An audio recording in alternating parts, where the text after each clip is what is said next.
The Presidential Records Act, that doesn't pass the stink test, Colonel. You know that.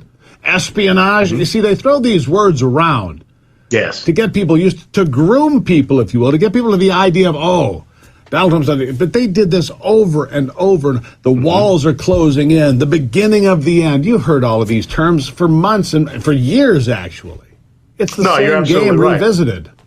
You're absolutely right. And that's why they threw out there may be some nuclear secrets out there, because that would make everyone even more, alarmed, and they would consider this reprehensible. But let's use the exact same litmus test for President Trump that obviously was used for Secretary of State Hillary Clinton. Was there any intent or malice that was out there? James Comey said there was none with Hillary Clinton.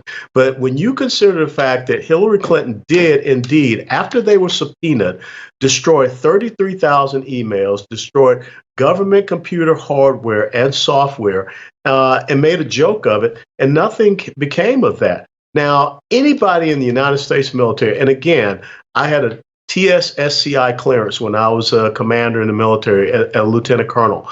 And if I had ever had an email server in my quarters on the base at Fort Hood, Texas, and I had secure information going across that unprotected email server in my house, you would be talking to me at Fort Leavenworth right now. Oh, they wouldn't let me in probably. But you're right. But let's talk about this. They were there in June. They said put a stronger lock on the room. They knew what was there. They knew what documents were there. But then they came in and took all sorts of things they weren't entitled to, things that were covered under attorney-client privileges, the man's passports, 3 of them apparently, and everything else. Why on earth would you take his passports? What does that have to do with anything that we're talking about here? What was it, 40-some boxes, only 11 had anything to do with classified information, whether it was classified at the time it left the White House or not, up for interpretation. They raided his house and went through Melania's, unspeakables. It was a panty raid, Colonel.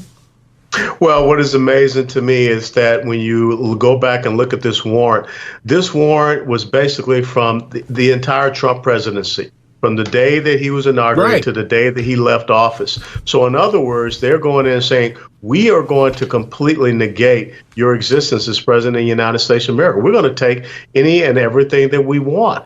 And so this is more of a fishing expedition than anything else.